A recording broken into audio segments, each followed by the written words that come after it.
Hello bankers. तो कैसे हैं आप लोग? I hope you are doing well. तो आज इस सेशन के अंदर हम रूरल बैंकिंग के एक इम्पॉर्टेंट टॉपिक इंफ्रास्ट्रक्चर के बारे में पढ़ने वाले हैं। तो आज का सेशन आपके लिए काफ़ी ज़्यादा इंपॉर्टेंट रहने वाला है। तो इस सेशन को आपको शुरू से लेकर एंड तक ज़रूर देखना है। अब जल्दी से आज के सेशन को स्टार्ट करते हैं। सबसे पहले हम इंफ्रास्ट्रक्चर का मीनिंग समझते हैं। तो देखो, इंफ्रास्ट्रक्चर कुछ बेसिक फिजिकल ऑर्गेनाइजेशनल स्ट्रक्चर्स होते हैं, फैसिलिटीज़ होती हैं जिसकी हमें ज़रूरत होती है एक इकॉनमी को ऑपरेट करने के लिए, सोसाइटी को ऑपरेट करने के लिए। ये कुछ इसेंशियल सिस्टम्स होते हैं जो कि यहाँ पर इकोनॉमिक एक्टिविटीज़ को सपोर्ट करते हैं और सोसाइटी को सपोर्ट करते हैं। जैसे एग्जाम्पल के लिए ट्रांसपोर्ट, ठीक है। अगर हमें एक इकॉनमी को अच्छे तरीके से रन करना है, उसे ग्रो करना है, तो हमें ट्रांसपोर्ट की ज़रूरत होती है, जैसे कि रोड्स, हाईवेज, ट्रेन्स, बसेस, ठीक है। तो ये जो ट्रांसपोर्ट है ये आपका इंफ्रास्ट्रक्चर है। क्यों? क्योंकि देखो, ये हमारी हेल्प कर रहा है इकॉनमी को ऑपरेट करने में, उसे ग्रो करने में, ठीक है। जैसे आप जब भी कोई प्रोडक्शन करते हो, कोई भी गुड्स यहाँ पर प्रोड्यूस करते हो, तो उसको एक जगह से दूसरी जगह पर लेकर जाना होता है, ठीक है। जैसे पंजाब में आपने अगर खेती की, आपने चावल उगाए, तो उसको पूरे देश में आपको जो है वो डिस्ट्रीब्यूट करना होता है। वो आप कर पाते हो ट्रांसपोर्ट की हेल्प से। अगर ट्रांसपोर्ट नहीं होगा तो आप ऐसा नहीं कर पाओगे, ठीक है। तो ये जो ट्रांसपोर्ट है ये आपका एक इंफ्रास्ट्रक्चर है। क्लियर है? कुछ इंपॉर्टेंट अगर हम इंफ्रास्ट्रक्चर की बात करें तो वो है पावर, ठीक है। पावर जो है वो प्रोडक्शन एक्टिविटीज को सपोर्ट करता है। ट्रांसपोर्ट जो है वो भी प्रोडक्शन एक्टिविटीज को सपोर्ट करता है, ठीक है। कम्युनिकेशन, क्रेडिट, मार्केट, ये भी आपके इंपॉर्टेंट इंफ्रास्ट्रक्चर के अंदर जो है वो आ जाते हैं। तो इंफ्रास्ट्रक्चर क्या है? ये बेसिकली कुछ स्ट्रक्चर्स हैं, फैसिलिटीज हैं जो कि हमारी हेल्प करते हैं इकॉनमी को ऑपरेट करने के लिए, सोसाइटी को ऑपरेट करने में, ठीक है। बिना इंफ्रास्ट्रक्चर के हम ना तो इकॉनमी को चला सकते हैं और ना ही सोसाइटी को चला सकते हैं, ठीक है। अब बात करेंगे ट्रांसपोर्ट इंफ्रास्ट्रक्चर की। देखो, ट्रांसपोर्ट इंफ्रास्ट्रक्चर के अंदर वो सारी फैसिलिटीज आ जाते हैं, स्ट्रक्चर्स आ जाते हैं जो कि हमारी हेल्प करते हैं लोगों को और गुड्स को एक जगह से दूसरी जगह पे मूव करने में। जैसे एग्जांपल के लिए जो आपके रोड्स हो गए, आपके जो हाईवेज हो गए, आपके जो ट्रेन्स हो गए, ये आपका ट्रांसपोर्ट इंफ्रास्ट्रक्चर के अंदर आ जाता है। क्योंकि इसकी हेल्प से ना हम लोगों को और गुड्स को एक जगह से दूसरी जगह मूव जो है वो कर पाते हैं, ठीक है। ट्रांसपोर्ट इंफ्रास्ट्रक्चर जो है वो मार्केट्स को आपस में कनेक्ट करता है, ट्रेड को प्रमोट करता है और इकोनॉमिक ग्रोथ को भी सपोर्ट करता है, ठीक है। तो जो भी आपके roads, highways, bridges, trains, buses, ये सारा का सारा ट्रांसपोर्ट इंफ्रास्ट्रक्चर के अंदर आ जाता है, ठीक है। अब जो गवर्नमेंट है वो ट्रांसपोर्ट इंफ्रास्ट्रक्चर को डेवलप करना चाहती है, ठीक है। तो गवर्नमेंट ने एक स्कीम यहाँ पर लॉन्च की थी जिसका नाम है प्रधानमंत्री ग्राम सड़क योजना। ये सेंट्रली स्पॉन्सर्ड स्कीम है जिसको फुली तरीके से फंड प्रोवाइड करती है सेंट्रल गवर्नमेंट, और वही इसको मैनेज भी करती है। इस योजना का जो मेन पर्पस था वो यही था कि जो अनकनेक्टेड रूरल हैबिटेशंस हैं उनको हम देश के बाकी हिस्सों के साथ कनेक्ट कर पाए। कैसे कनेक्ट पाए? तो इन एरियाज के अंदर हमें all weather road connectivity provide करनी, यानी कि ऐसे रोड्स बनाने हैं जो कि पूरा साल जो है वो चलते रहे, रुके बिल्कुल भी ना, ताकि इन रोड्स के थ्रू ये जो रूरल हैबिटेशंस हैं ये यहाँ पर देश के बाकी हिस्सों के साथ, मेन एरियाज के साथ कनेक्ट कर पाए, ठीक है। इस स्कीम के अंदर बेसिकली उन हैबिटेशंस के ऊपर फोकस किया गया था, यानी कि उन हैबिटेशन को कनेक्ट करने के ऊपर फोकस किया गया था जिनकी पॉपुलेशन 500 या फिर उससे ज़्यादा है प्लेन एरियाज के अंदर, और हिली स्टेट्स के अंदर पॉपुलेशन 200 या उससे 250 या फिर उससे ज़्यादा है, ठीक है। इस स्कीम को ना 2 फेजेस में इंप्लीमेंट किया गया था, फेज 1, फेज 2।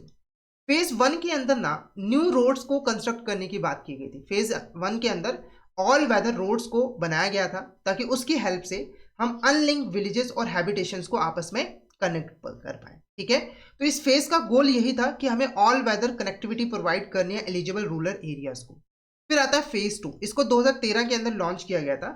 फेज 2 का जो फोकस है वो शिफ्ट हो गया था।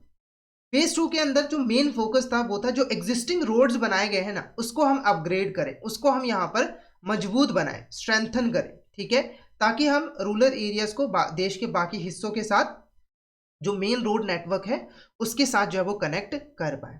अगर हम कवरेज एंड अचीवमेंट्स की बात करें तो देखो, जो टोटल सैंक्शन रोड्स थे वो थे 7.62 लाख किलोमीटर, ठीक है। मतलब इतने रोड्स बनाने थे। जो कंप्लीटेड रोड थे एज अक्टूबर 2021 वो है 6.76 लाख किलोमीटर, ठीक है। जो हैबिटेशंस हमने यहाँ पर कनेक्ट किए हैं वो है 1.715 लाख, वैसे हमने टारगेट रखा था 1.727 लाख का, ठीक है। जो प्रोजेक्ट की कॉस्ट डिटरमाइन की गई थी वो थी 3.25 लाख करोड़ और जो एक्सपेंडिचर अभी तक हमने इनकर किया है वो है 2.62 लाख करोड़, ठीक है। उसके बाद मनरेगा के अंदर भी रूरल रोड कनेक्टिविटी से रिलेटेड कुछ काम जो है वो किए गए थे, जैसे कि public works related to natural resource management. इसके अंदर जो एक्टिविटीज थी उनका एम यही था कि जो लोकल रिसोर्सेज हैं उनको सही तरीके से यूज किया जाए और उसे बचा के रखा जा सके, उसकी वेस्टेज को रोका जा सके। उसके बाद ट्री प्लांटेशन एंड हॉरिकल्चर, ठीक है। तो यहाँ पर जो रोड के मार्जिन है साइड्स में ट्री लगाने के ऊपर फोकस किया गया था ताकि जो रूरल एरियाज का एनवायरनमेंट है उसे यहाँ पर अच्छा बनाया जा सके। उसके बाद all weather rural road connectivity के ऊपर फोकस किया गया था। यहाँ पर जो प्रीवियसली अनलिंक्ड विलेजेस थे उनको जो है पक्का रोड नेटवर्क के साथ कनेक्ट किया गया, साथ ही साथ जो आइडेंटिफाइड रूरल प्रोडक्शन सेंटर्स थे उनको भी एग्जिस्टिंग पक्का रोड नेटवर्क के साथ जो है वो कनेक्ट किया गया, ठीक है। उसके बाद इंटरनल विलेज रोड जो है वो कंस्ट्रक्ट किए गए, यानी कि जो इंटरनल रोड थे उनको पक्का बनाया गया, स्ट्रीट्स को यहाँ पर पक्का बनाया गया, ठीक है। जो नालियां वगैरह है उसको पक्का कर दिया गया, मतलब सब कुछ अच्छा बना दिया गया, ठीक है। नेक्स्ट हमारा जो इंफ्रास्ट्रक्चर है वो है आपका मार्केट। देखो मार्केट का मतलब क्या होता है? मार्केट एक ऐसी प्लेस होती है जहां पर आप गुड्स वगैरह को बाय और सेल करते हो, ठीक है। तो मार्केट का काफ़ी ज़्यादा अहम रोल होता है एक इकॉनमी के अंदर, इकॉनमी को सपोर्ट करने में भी इसका रोल काफ़ी ज़्यादा रहता है, ठीक है। तो देखो एग्रीकल्चर सेक्टर की अगर हम बात करें, देखो हमारे देश के अंदर एग्रीकल्चर सेक्टर की काफ़ी ज़्यादा इंपॉर्टेंस है। तो अगर हमें एग्रीकल्चर सेक्टर की डेवलपमेंट करनी है तो एग्रीकल्चर सेक्टर के लिए हमें एक वेल फंक्शनिंग और कम्पिटिटिव मार्केट की ज़रूरत है, ताकि जो फार्मर्स हैं वो आसानी से खेती करें और अपने प्रोड्यूस को इन मार्केट के अंदर सेल करके एक फेयर प्राइस जो है वो ले पाए अपने प्रोड्यूस का, ठीक है। हालांकि जो ट्रेडिशनल मार्केटिंग सिस्टम है इंडिया के अंदर वो इतना ज़्यादा अच्छा नहीं है, काफ़ी ज़्यादा रिस्ट्रिक्टिव है, मोनोपोलिस्टिक है और बहुत सारे इंटरमीडियरीज हैं, जिसकी वजह से फार्मर्स को उनके प्रोड्यूस का सही प्राइस जो है वो नहीं मिल पाता है, ठीक है। फार्मर्स के पास टिपिकली 3 ऑप्शंस होते हैं, या तो वो विलेज ट्रेडर्स को अपने फसल को बेच दें, ठीक है, जैसे कि मनी लेंडर वगैरह को, या फिर लोकल विलेज मार्केट्स के अंदर कम दाम के ऊपर फसल को बेच दें, या फिर मंडीज के अंदर जाएं और ब्रोकर के थ्रू अपने फसल को सेल करें होलसेलर्स को और रिटेलर्स को, जिसकी वजह से उनको बहुत ही कम प्राइस मिल पाता था, ठीक है।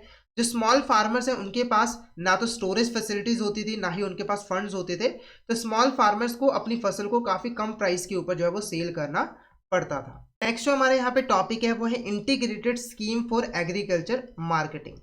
इस स्कीम को 1 अप्रैल 2014 के अंदर जो है वो लॉन्च किया गया था और इससे पहले 12th प्लान के अंदर जो भी स्कीम्स चल रहे थे उनको कंसोलिडेट करके इस स्कीम को बनाया गया था।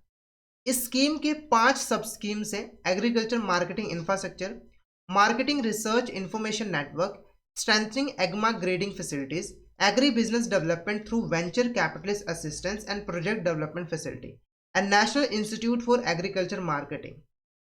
एक एक करके इन सब स्कीम्स को हम डिटेल में समझते हैं। तो पहला है आपका एग्रीकल्चर मार्केटिंग इंफ्रास्ट्रक्चर, ठीक है। तो इस सब स्कीम के ना 2 मेन कंपोनेंट थे: storage infrastructure and marketing infrastructure other than storage.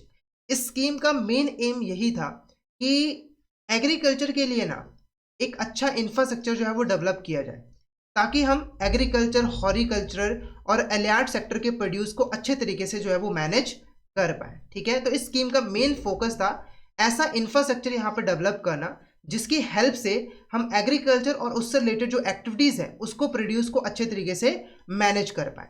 ये जो आपका स्कीम था वो प्राइवेट कोऑपरेटिव सेक्टर इन्वेस्टमेंट को एनकरेज करता था, डायरेक्ट मार्केटिंग को भी एनकरेज करता था और फोकस करता था कि हमें साइंटिफिक स्टोरेज कैपेसिटी जो है वो क्रिएट करने हैं और जो वैल्यू चेन है वो इंटीग्रेटेड होना चाहिए। ये जो स्कीम थी वो यहाँ पर समय समय पर ट्रेनिंग अवेयरनेस प्रोग्राम जो है वो कंडक्ट करती थी फार्मर्स के लिए, एंटरप्रेन्योर्स के लिए और मार्केटिंग फंक्शनर्स के लिए, ताकि उनकी स्किल्स को डेवलप किया जा सके, उनको अवेयर किया जा सके, ठीक है। उसके बाद जो नेक्स्ट हमारी स्कीम है वो है marketing research information network scheme.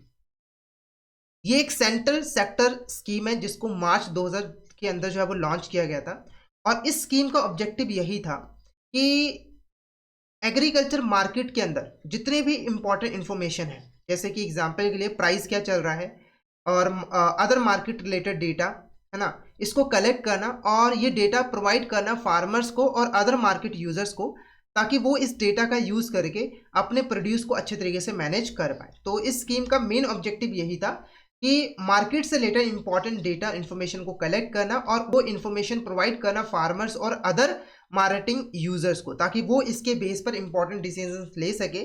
जैसे कि फार्मर डिसीजन ले सके कि अभी प्राइस सही चल रहा है या फिर नहीं चल रहा है, और उसे अपने प्रोडक्ट को सेल करना चाहिए या फिर नहीं करना चाहिए। ठीक है, ये जो स्कीम थी इसको basically agriculture marketing board AMPC और NIC के साथ में मिलकर जो है वो इम्प्लीमेंट किया गया था। और ये स्कीम जो है वो लगभग 3245 मार्केट को कवर करती थी, यानी कि इन सभी मार्केट के अंदर जो भी डेटा इन्फॉर्मेशन है उसको कलेक्ट करती थी और ये डेटा इन्फॉर्मेशन फार्मर्स और अदर मार्केट यूजर्स को प्रोवाइड करती थी। नेक्स्ट है आपका एग्मा ग्रेडिंग फैसिलिटी स्कीम। देखो ये जो स्कीम है ना, इसका स्कीम का मेन पर्पस यही था कि हमें ना एग्रीकल्चर प्रोड्यूस की ग्रेडिंग करनी है। ठीक है, जैसे मान के चलिए कि 3 तरह के चावल हैं, 3 तरह के राइस हैं, एक सुपीरियर क्वालिटी का है, गुड क्वालिटी का है और एक फेयर क्वालिटी का है।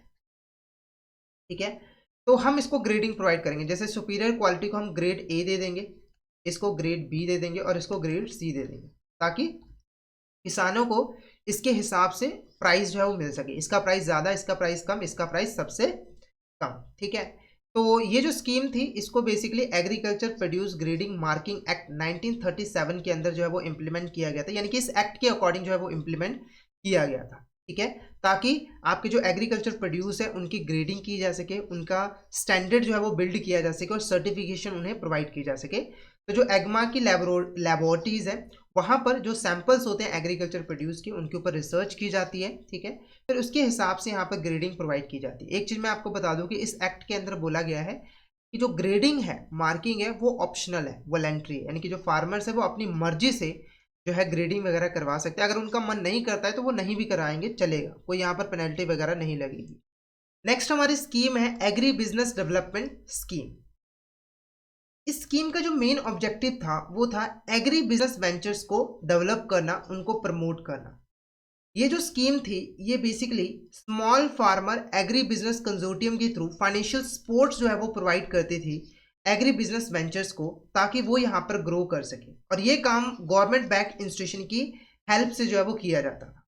ठीक है, ये जो स्कीम थी ये बेसिकली प्राइवेट इन्वेस्टमेंट को एनकरेज करती थी, इंश्योर करती थी कि फार्मर्स के लिए एश्योर्ड मार्केट्स हो जहां पर वो अपने प्रोडक्ट को सेल कर पाए, और बैकवर्ड लिंकेज को भी स्ट्रांग बनाती थी। ठीक है, ये जो स्कीम थी वो फार्मर ग्रुप्स और एग्री ग्रेजुएट्स को सपोर्ट करती थी, ताकि वो यहाँ पर एग्रीकल्चर से रिलेटेड वेंचर को इस्टेब्लिश कर पाए, उनको ट्रेनिंग प्रोवाइड की जाती थी। ठीक है, और जो एग्जिस्टिंग स्ट्रक्चर है SAFAS, ठीक है, उसको भी मजबूत बनाने का काम ये स्कीम जो है वो करती थी। इस स्कीम के अंदर जो आपका एग्री बिजनेस वेंचर्स है उनको working venture capital assistance provide की जाती थी इंटरेस्ट फ्री सॉफ्ट लोन के रूप में। ठीक है, यानी कि इन लोन के ऊपर इन वेंचर्स को कोई भी इंटरेस्ट जो है वो पे नहीं करना पड़ता था। ठीक है, और इस लोन की रिपेमेंट भी वेंचर्स को टर्म लोन को रिपे करने के बाद ही जो है वो करनी होती थी, जिससे वेंचर कैप जो आपके एग्री बिजनेस वेंचर्स हैं उनको काफ़ी ज़्यादा हेल्प जो है वो मिलती थी। और जो असिस्टेंस की क्वांटम की अगर हम बात करें तो देखो प्रमोटर इक्विटी का 26% और 50 लाख रुपीज, इसमें से जो भी लोअर होगा उसके इक्वल जो है फाइनेंशियल असिस्टेंस प्रोवाइड की जाती थी। जैसे एग्जांपल के लिए यहाँ पर 100 करोड़ रुपए, ठीक है, ये प्रमोटर का इक्विटी है, तो इसका 26% कितना हुआ, 26 करोड़। ठीक है, और 50 लाख, इसमें से लोअर कौन सा है, आपका 50 लाख है, तो मैक्सिमम वेंचर कैपिटल फाइनेंस जो है वो 50 लाख रुपए का मिलेगा। ठीक है, हालांकि नॉर्दर्न ईस्टर्न हिली रीजन्स के अंदर ये जो परसेंटेज है वो 40% है। ठीक है, यानी कि 40%, 40 करोड़ और 50 लाख, इन दोनों में से जो भी यहाँ पर लोअर होगा उसके इक्वल जो है वेंचर कैपिटल फाइनेंस जो है वो मिलेगा। प्रोजेक्ट की जो कॉस्ट होती है वो नॉर्मली 15 लाख से लेकर 500 लाख तक होनी चाहिए। ठीक है, हालांकि जो बैकवर्ड और हिली रीजन्स है वहाँ पर जो थ्रेशोल्ड लिमिट है वो 10 लाख जो है वो रखी गई है। ठीक है, अब बात करेंगे national institute of agriculture marketing.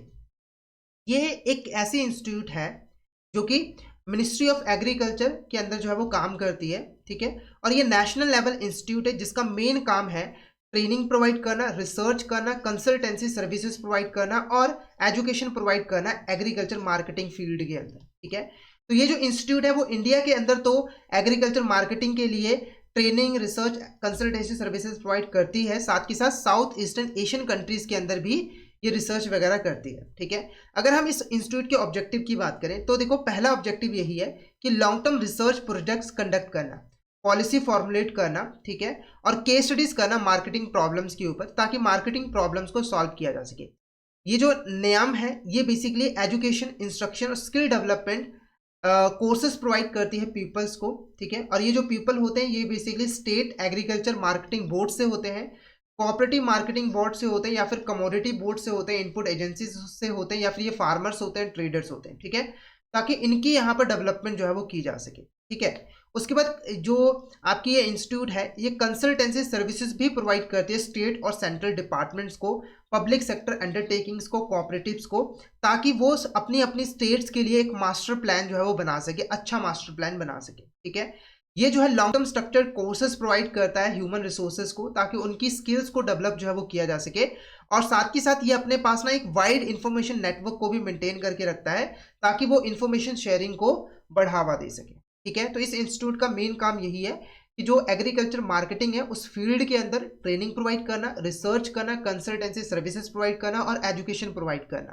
ठीक है, उसके बाद आता है आपका यहाँ पर नेशनल एग्रीकल्चर मार्केट, जिसको हम ई नैम भी कहते हैं। ठीक है, तो ये जो नेशनल एग्रीकल्चर मार्केट है इसको अप्रैल 2016 के अंदर मिनिस्ट्री ऑफ एग्रीकल्चर के द्वारा जो है वो लॉन्च किया गया था। ठीक है, और इस मार्केट को लॉन्च करने का मेन एम यही था कि पूरे देश के अंदर ना एक बैरियर फ्री मार्केट जो है वो प्रोवाइड की जा सके, क्रिएट की जा सके, जहां पर कंपटीशन हो ठीक ठाक। ठीक है, और ट्रांसपेरेंसी भी हो। ठीक है, इसको हम ई नैम क्यों कहते हैं, क्योंकि ये एक ऑनलाइन ट्रेडिंग प्लेटफॉर्म है जहां पर आप जो है ऑनलाइन एग्रीकल्चर प्रोडक्ट को बाय कर सकते हो और सेल भी कर सकते हो। ठीक है, और ये काफ़ी यूनिफाइड मार्केट होती है, यानी कि वहाँ पर जो प्राइजेस वगैरह होते हैं है ना वो सेम रहते हैं। ठीक है, जो फीस वगैरह होती है वो सेम रहती है। ठीक है, ये जो नेशनल एग्रीकल्चर मार्केट है ये basically different agriculture produce market committees को आपस में कनेक्ट करती है एक कॉमन नेटवर्क के थ्रू, डिजिटल नेटवर्क के थ्रू, जिससे जो फार्मर्स हैं, ट्रेडर्स हैं, बायर्स हैं, वो ट्रांसपेरेंटली, एफिशिएंटली ऑनलाइन ट्रेड जो है वो कर पाते हैं। ठीक है, small farmer agri business consortium जो है वो लीड प्रमोटर है ई नैम का, यानी कि इसका काम है ई नैम को प्रमोट करना पूरे इंडिया के अंदर। ठीक है, क्लियर है? कोई डाउट हो पूछ सकते हो, जल्दी से बताओ कि आपको यहाँ तक क्लियर है या फिर नहीं। करंटली 1000 से ज़्यादा जो मार्केट्स हैं 18 स्टेट्स के अंदर और 3 यूनियन टेरेटरीज के अंदर, वो इस प्लेटफॉर्म के साथ जो है वो लिंक्ड है। ई नैम जो है एग्रीकल्चर प्रोड्यूस मार्केट कम्युनिटीज़ को बहुत सारे बेनिफिट्स प्रोवाइड करता है, जैसे कि वो फ्री सॉफ्टवेयर प्रोवाइड करता है सिस्टम इंटीग्रेशन के लिए, ऑटोमेटेड रिकॉर्डिंग ऑफ ट्रांजेक्शन की फैसिलिटी प्रोवाइड करता है, और रियल टाइम प्राइस और अराइवल डेटा प्रोवाइड करता है। ठीक है, जिससे ट्रेडिंग ट्रेंड्स का एनालिसिस हम कर पाते हैं। ठीक है, और ऑटोमेटिक तरीके से हमारे जो फाइनेंशियल रिकॉर्ड्स हैं वो भी यहाँ पर प्रिपेयर हो पाते हैं।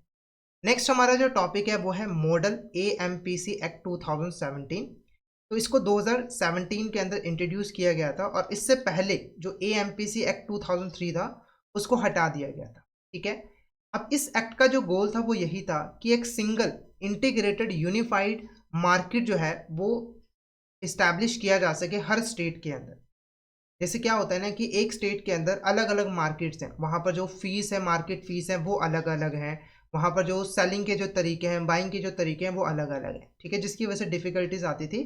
तो 2017 के अंदर इस एक्ट को लेकर आया गया ताकि एक सिंगल इंटीग्रेटेड यूनिफाइड मार्केट जो है वो इस्टेब्लिश किया जा सके एक स्टेट के अंदर। ठीक है, और इस एक्ट का गोल ये भी था कि जो फ्रेगमेंटेशन है उसको एलिमिनेट किया जाए।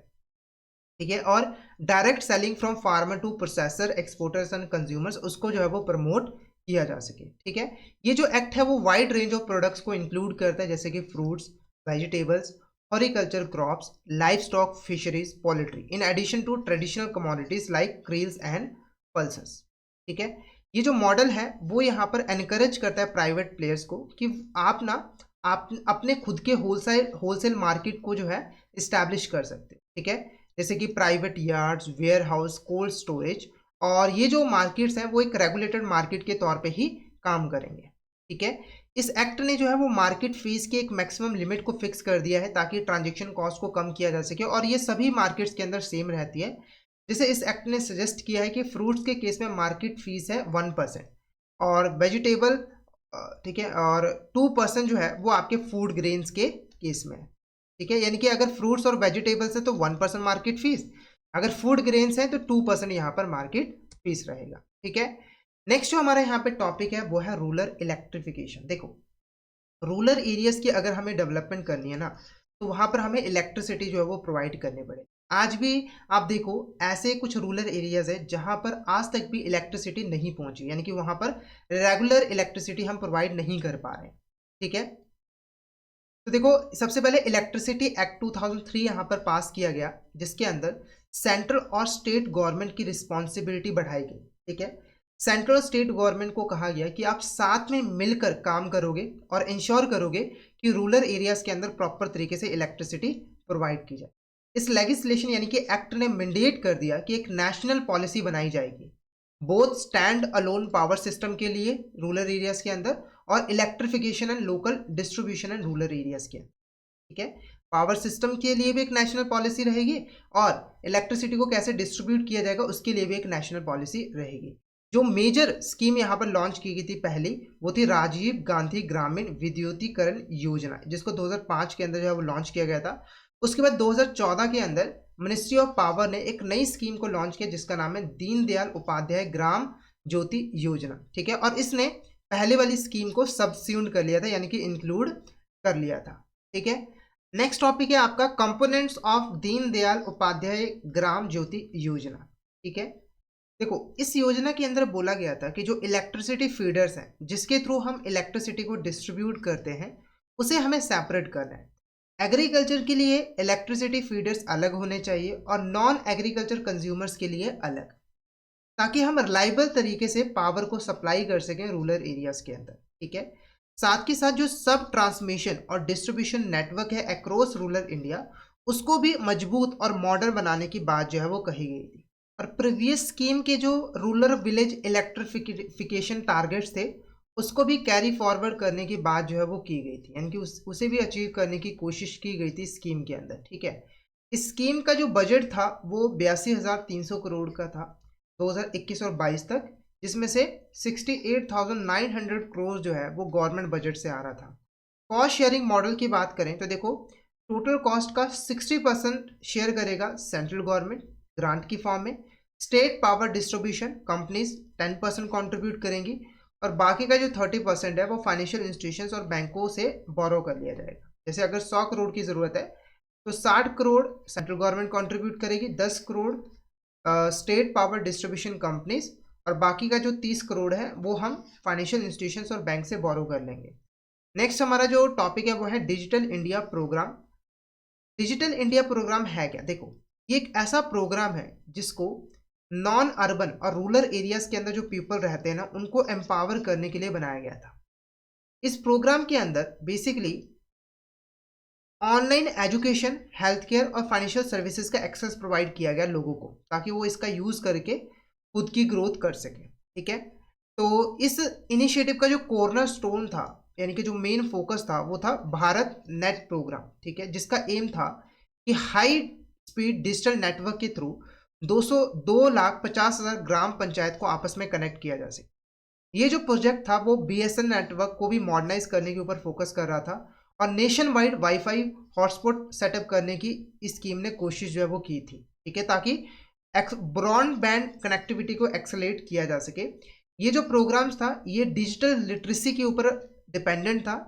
अगर डिजिटल लिटरेसी ज़्यादा होगी तो ये इस प्रोग्राम के सक्सेसफुल होने के चांसेस ज़्यादा थे। इसीलिए नेशनल डिजिटल लिटरेसी मिशन के अंदर एम किया गया था कि 60 मिलियन रूरल पीपल को डिजिटली लिटरेट किया जाएगा, यानी कि उसे डिजिटल नॉलेज जो है वो प्रोवाइड की जाएगी। ठीक है, फर्दर मोर जो गवर्नमेंट है उसने रूरल पोस्ट ऑफिस को भी डिजिटली कनेक्ट कर दिया था, जो बैंकिंग एक्टिविटीज़ है उसको भी कनेक्ट कर दिया था और सब्सिडीज़ और सेलिंग क्रॉप जैसी एक्टिविटीज़ भी अब ऑनलाइन जो है वो होने लगी थी। ठीक है, तो डिजिटल इंडिया प्रोग्राम के अंदर नॉन अर्बन और रूरल एरियाज़ के जो लोग हैं उनको क्वालिटी एजुकेशन प्रोवाइड की गई, हेल्थ केयर सर्विसेज प्रोवाइड की गई, फाइनेंशियल सर्विसेज प्रोवाइड की गई ऑनलाइन, ताकि उनकी एम्पावरमेंट की जा सके। नेक्स्ट हम बात करेंगे drinking water provision in rural India. देखो जो ड्रिंकिंग वाटर है ये एक फंडामेंटल नीड है, पीने का पानी सबको चाहिए। ठीक है, तो रूरल डेवलपमेंट के लिए पीने के पानी का बंदोबस्त करना ये काफ़ी ज़्यादा ज़रूरी है। ठीक है। अगर हम सोर्सेस की बात करें इंडिया के अंदर तो देखो, tap water, wells, handpumps, service water, ये बेसिकली सोर्सेज हैं जहां से लोगों को पीने का पानी मिलता था। 2001 और 2001 से 2011 के बीच में जो सेंसस हुआ, ठीक है, उससे हमें जो डेटा मिला उससे हमें पॉजिटिव ट्रेंड देखने को मिला कि जो टैप वाटर है उससे लोग ज़्यादा से ज़्यादा ड्रिंकिंग वाटर जो है वो लेने लगे, ठीक है। उनकी जो परसेंटेज है टैप वाटर की वो 24.3% से लेकर 30.8% तक हो चुकी थी। और वेल वाटर के ऊपर जो रिलायंस था, डिपेंडेंसी थी, वो कम हो गई थी, यानी कि कुएं के पानी की अब ज़्यादा लोग यूज़ नहीं करते थे, ठीक है।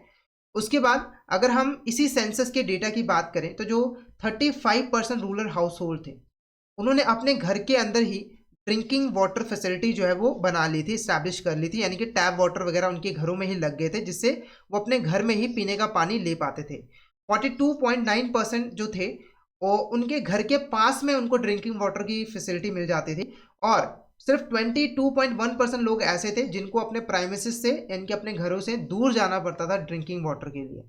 उसके बाद प्रधानमंत्री कृषि सिंचाई योजना, ठीक है, इस योजना को 2015 के अंदर लॉन्च किया गया था। और इस योजना का मेन ऑब्जेक्टिव यही था कि सिंचाई अच्छे तरीके से हो सके खेतों की। देखो आज के टाइम में भी आप देखोगे ना, रूरल एरियाज के अंदर जो किसान हैं वो खेतों की सिंचाई करने के लिए, खेतों में पानी लगाने के लिए बारिश के ऊपर डिपेंडेंट है, ठीक है।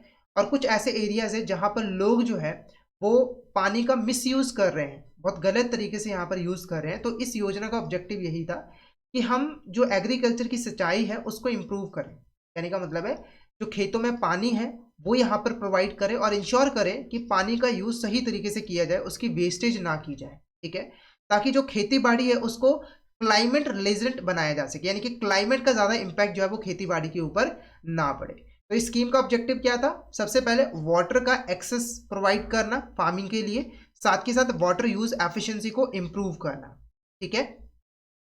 तो इस स्कीम के अंदर जो कल्टीवेबल एरिया है वो यहाँ पर बढ़ाया गया और उनको एश्योर्ड इरिगेशन जो है वो प्रोवाइड की गई, ठीक है, जिससे कि जो वाटर की वेस्ट है वो यहाँ पर रिड्यूस हुई और वाटर का एक्सेस मिलने से खेती बाड़ी भी काफ़ी ज़्यादा इंप्रूव हो गई थी। ये कंसोलिडेटेड प्रोग्राम है बेसिकली, जो डिफरेंट मिनिस्ट्रीज है जैसे कि ministries of water resources, land resources, agriculture, उन्होंने जो भी स्कीम्स लॉन्च की गई थी उनको कंबाइन करके हमने ये सिंगल स्कीम जो है वो बनाई थी, ठीक है। अब जो ये जो प्रोग्राम आर्किटेक्चर है इस योजना का वो डिसेंट्रलाइज है, यानी कि जो स्टेट्स हैं वो अपने प्रोग्राम जो है वो अपने हिसाब से बना सकते हैं। कहने का मतलब है कोई नेशनल पॉलिसी नहीं बनाई जाती है, कोई नेशनल प्लान नहीं बनाया जाता है, बल्कि जो स्टेट्स होती है ना वो अपनी नीड्स के अकॉर्डिंग यहाँ पर इरिगेशन डेवलपमेंट प्लान्स बनाती है, ठीक है, डिस्ट्रिक्ट इरिगेशन प्लान के अकॉर्डिंग और district irrigation state irrigation plan के अकॉर्डिंग, यानी कि जो स्टेट्स हैं वो अपने नीड्स के अकॉर्डिंग ही इस योजना के अंदर प्लान को बनाते हैं और उसको इम्प्लीमेंट करते हैं। और इस प्रोग्राम को सुपरवाइज करने का काम, मॉनिटर करने का काम inter ministerial national steering committee का है, जिसके जो चेयरपर्सन होते हैं वो प्राइम मिनिस्टर होते हैं और इसके union minister from concern ministries भी इसके मेंबर्स होते हैं। नेक्स्ट बात करेंगे यहाँ पर educational infrastructure in rural areas. देखो रूरल एरियाज के अंदर बहुत सारे लोग रहते हैं, हमारे देश की काफ़ी ज़्यादा पॉपुलेशन जो है वो रूरल एरियाज़ के अंदर रहती है। और आप सभी को पता है कि अगर हमें लोगों की एम्पावरमेंट करनी है, लोगों की ग्रोथ करनी है, तो उसे एजुकेशन प्रोवाइड करना ज़रूरी है, ठीक है। तो रूरल एजुकेशन के ऊपर काफ़ी ज़्यादा फोकस करना ज़रूरी था गवर्नमेंट के लिए। तो यहाँ पर जो सीबीएसई बोर्ड है उसने यहाँ पर कुछ मिनिमम स्टैंडर्ड्स जो है वो सेट किए हैं स्कूल्स के, जैसे कि सबसे पहले स्कूल का साइज़ कितना होना चाहिए। तो देखो स्कूल जो है उसके पास 2 एकड़ की लैंड होनी चाहिए जिसके ऊपर स्कूल की बिल्डिंग हो, साथ के साथ खेलने के लिए एक प्लेग्राउंड भी हो। क्लासरूम स्पेस की बात करें तो एक स्टूडेंट को, पर स्टूडेंट को कम से कम 1 सिक्योर मीटर का फ्लोर स्पेस मिलना चाहिए ताकि ज़्यादा भीड़ ना हो क्लासरूम के अंदर। लाइब्रेरी होनी चाहिए स्कूल के अंदर और उसके अंदर कम से कम 1500 बुक्स होनी चाहिए और 15 या फिर उससे ज़्यादा मैगजीन्स होनी चाहिए। कंप्यूटर लैब होने चाहिए और एक कंप्यूटर जो है एक कंप्यूटर लैब तो होनी ही चाहिए, मिनिमम उसके अंदर 10 कंप्यूटर्स हों, ठीक है। और जो स्टूडेंट टू कंप्यूटर रेशियो है वो 20:1 से ज़्यादा नहीं होना चाहिए, यानी कि 20 स्टूडेंट एक कंप्यूटर को यूज़ करें, उससे ज़्यादा नहीं होना चाहिए। और उसके अंदर इंटरनेट एक्सेस भी होनी चाहिए। उसके बाद साइंस लेबोरेटरीज होनी चाहिए, जैसे कि सेकेंडरी क्लासेस के अंदर कंपोजिट साइंस लैब्स होने चाहिए। सीनियर सेकेंडरी लेवल के ऊपर separate physics, chemistry, biology labs होने चाहिए, टॉयलेट फैसिलिटीज़ होनी चाहिए बॉयज़ और गर्ल्स के लिए अलग अलग, ड्रिंकिंग वाटर फैसिलिटीज़ होनी चाहिए। अगर स्कूल के अंदर 100 स्टूडेंट्स पढ़ते हैं तो 100 स्टूडेंट्स के लिए मिनिमम 500 लीटर वाटर टैंक होना चाहिए जिसके अंदर पीने का पानी हो, ठीक है, सेफ पीने का पानी हो। अब vision of India's new education policy 2020 की अगर हम बात करें तो देखो इसका एम्फेसिस था कि एडुकेट और सेफ स्कूल इंफ्रास्ट्रक्चर प्रोवाइड किया जा सके। तो यहाँ पर जो स्कूल्स हैं उनको प्रॉपर वर्किंग टॉयलेट्स प्रोवाइड करना, क्लीन ड्रिंकिंग वाटर प्रोवाइड करना, इलेक्ट्रिसिटी, कंप्यूटिंग डिवाइसेस प्रोवाइड करना, ये सारा काम जो है वो सरकार का है। उसके बाद अगर गोल की बात करें तो गोल यही था कि जो टीचर्स और स्टूडेंट्स हैं ऑल जेंडर्स के, ठीक है, और स्टूडेंट्स विद डिसेबिलिटीज, उनको एक सेफ, इंक्लूसिव और इफेक्टिव लर्निंग एनवायरनमेंट मिल सके। जो सेंट्रल गवर्नमेंट है वो स्टेट के साथ कोऑर्डिनेट करके इन सभी नीड्स को फुलफिल करने का काम जो है वो करती है। अब मैं आपको हमारे कोर्स के बारे में बता देता हूं। तो हमारे पास रूरल बैंकिंग का फुल कोर्स अवेलेबल है। इस कोर्स के अंदर आपको 30+ इंटरेक्टिव वीडियो सेशंस मिल जाते हैं, AI powered rural banking complete mock test मिल जाते हैं, PDF नोट्स मिल जाते हैं रिकॉर्डेड वीडियोस के क्विक रिवीजन के लिए, और रिकॉर्डेड वीडियोस का 24/7 एक्सेस आपको मिलता है जिससे आप कभी भी अपनी प्रिपरेशन जो है वो कर सकते हो। और रिवीजन के लिए क्लास नोट्स भी आपको मिल जाते हैं। प्रीवियस ईयर क्वेश्चंस के ऊपर आपको स्पेशल सेशंस मिल जाते हैं जिससे आपको एग्जाम का पैटर्न अच्छे तरीके से समझ आ जाता है। तो हमारा कोर्स आपके लिए बेस्ट कोर्स रहेगा। इस कोर्स से आपकी कॉन्सेप्चुअल क्लैरिटी भी होगी, प्रैक्टिस के लिए आपको मॉक टेस्ट भी मिलेंगे और रिवीजन के लिए PDF नोट्स भी मिल जाएंगे। तो जल्दी से हमारे कोर्स में एनरोल कर लीजिए। हमारे कोर्सेज को एनरोल करने के लिए गाइडली ऐप को डाउनलोड कर लीजिए। यहाँ पर आपको हमारे सारे कोर्सेज जो है वो मिल जाएंगे। साथ के साथ टेलीग्राम चैनल को भी ज़रूर फॉलो कर लीजिएगा क्योंकि हम इसमें एग्जाम से रिलेटेड, क्लासेस से रिलेटेड जितने भी इंपॉर्टेंट अपडेट्स हैं वो डालते रहते हैं। और अगर आपकी भी कोई क्वेरी होती है तो आप इस चैनल पे हमें मैसेज कर सकते हो। और YouTube चैनल को भी ज़रूर सब्सक्राइब कर लीजिएगा ताकि लाइव क्लासेस के नोटिफिकेशन आपको सबसे पहले मिल सके और आपसे कोई भी इंपॉर्टेंट क्लास जो है वो मिस ना हो। और आज की क्लास आपको कैसी लगी इसके रिगार्डिंग एक फीडबैक भी ज़रूर प्रोवाइड कर देना। तो कमेंट बॉक्स में मैसेज करके ज़रूर बता देना कि आज की क्लास आपको कैसी लगी। तो आज के लिए इतना ही, मिलते हैं नेक्स्ट क्लास में। Thank you so much everyone.